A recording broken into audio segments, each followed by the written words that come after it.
Berapa lama lagi Tuhan kau lupakan aku terus-menerus? Berapa lama lagi kau sembunyikan wajahmu terhadap aku? Berapa lama lagi aku harus menaruh kekhawatiran dalam diriku dan bersedih hati sepanjang hari? Berapa lama lagi musuhku meninggikan diri atasku? Saudaraku, itu sebuah ungkapan hati dari Daud. Ungkapan hati bagaimana Daud mengungkapkan keluh kesahnya kepada Tuhan. Bagaimana dia meratap di hadapan Tuhan. Kita nggak tahu apa yang sedang Daud alami pada waktu itu. Apakah Daud sedang bergumul dengan Absalom ataukah dengan musuh-musuhnya yang lain. Tetapi dari apa yang dia ungkapkan dalam Mazmur ini, kita tahu betapa pergumulan itu menjadi sebuah pergumulan yang begitu berat. Dan nampaknya cukup lama Daud bergumul dalam hal itu. Dan nampaknya juga nggak ada perubahan. Nampaknya bahkan Tuhan tidak mendengarkan. Tidak ada jawaban doa dari Tuhan. Sehingga dia katakan, berapa lama lagi Tuhan? Berapa lama lagi aku harus berada dalam kondisi yang seperti ini? Berapa lama lagi?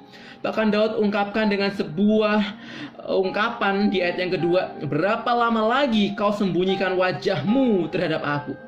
Di dalam ungkapan Ibrani ada sebuah ungkapan yang biasanya kita pakai di dalam doa berkat, bahwasanya Allah menghadapkan wajahnya kepadamu. Menghadapkan wajahnya itu berarti Allah berkenan kepadamu. Dan sebaliknya, ketika Allah menyembunyikan wajahnya, berarti Tuhan gak berkenan. Itu berarti Tuhan gak pedulikan dia, berarti Tuhan gak anggap dia ada. Nah, itu yang dirasakan oleh Daud. Berapa lama lagi Tuhan engkau gak nganggap aku? Berapa lama lagi Tuhan engkau gak peduli dengan aku? Berapa lama lagi Tuhan aku bergumul, aku berdoa dan Tuhan gak jawab? Saudaraku, mungkin kita pernah atau sedang dalam kondisi yang seperti itu.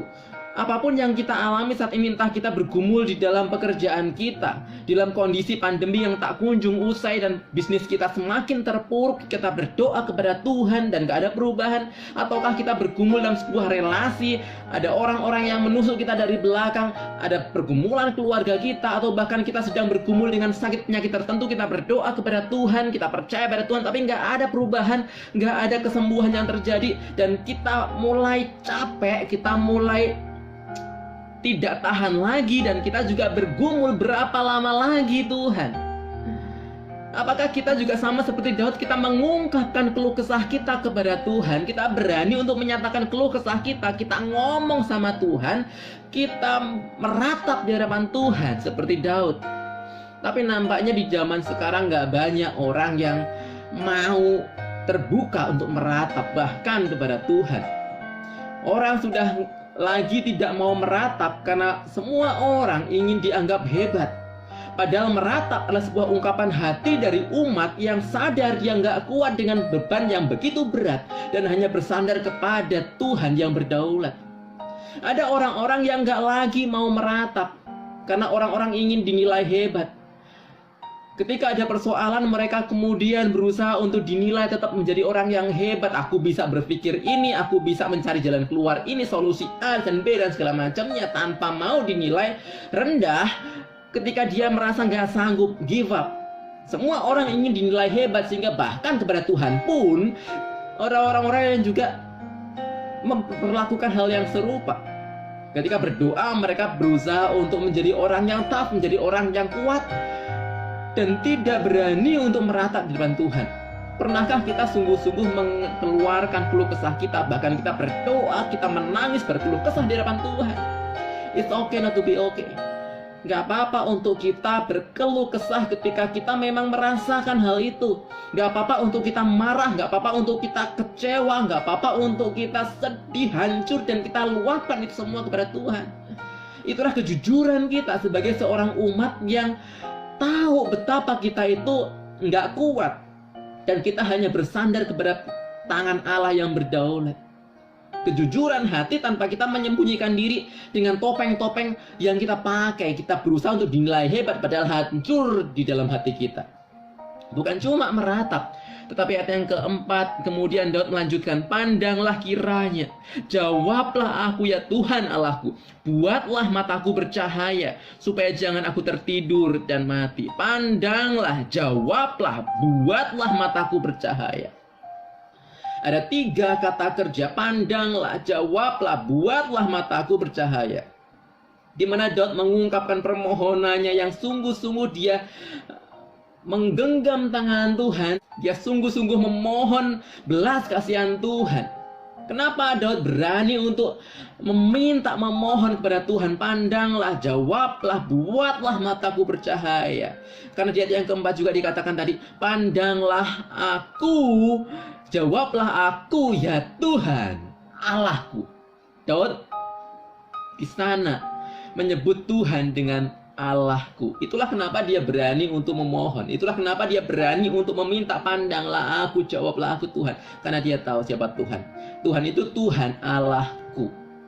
Ada sebuah perjanjian covenant dari Allah yang tidak akan mungkin diubahkan oleh kondisi apapun. Bahwasanya Tuhan itu bagaimanapun tetap menjadi Tuhanku, Allahku, dia milikku dan aku umatnya. Maka seberapapun yang ada, Tuhan pasti akan jawab. Tuhan pasti akan menolong, Tuhan pasti akan memberikan yang terbaik. Maka Daud tidak segan untuk memohon. Perhatikan bagian ini. Kekuatan kita atau keberanian kita untuk memohon, meminta kepada Tuhan itu bukan karena siapa kita, tapi siapa Allah buat kita. Itu bukan karena apakah kita hebat, apakah kita mampu melakukan hal-hal yang menyenangkan Tuhan sehingga kita berani meminta, bukan. Tetapi kekuatan kita, keberanian kita untuk meminta, memohon kepada Tuhan adalah karena siapa Tuhan bagi kita. Dia itu Tuhanku, dia itu Allahku, maka aku berani minta sama Tuhan. Apapun kondisiku, Tuhan itu tetap menjadi Tuhanku. Dan yang menariknya di ayat yang ke-6, secara luar biasa, setelah dia ungkapkan keluh kesahnya, setelah dia ungkapkan permohonannya, Daud di ayat yang ke-6 mengatakan demikian. Tetapi aku, kepada kasih setiamu aku percaya. Hatiku bersorak-sorak karena penyelamatanmu, dan aku mau menyanyi untuk Tuhan, karena ia telah berbuat baik kepadaku. Tetapi aku, perhatikan bagian ini, ternyata setelah dia ungkapkan keluh kesahnya kepada Tuhan, dia meratap, dia ungkapkan semua kegelisahannya, dia ungkapkan segala penderitaannya kepada Tuhan, dan dia minta memohon kepada Tuhan. Dia katakan, tetapi aku, karena kepada kasih setiamu aku percaya, hatiku mau bersorak-sorai, aku mau menyanyi untuk Tuhan. Wait, nampaknya orang luar yang melihat ini akan berpikir Daud mungkin gila kali ya. Barusan sesaat tadi dia nangis di hadapan Tuhan, dia meratap di hadapan Tuhan, sekarang dia mau nyanyi untuk Tuhan.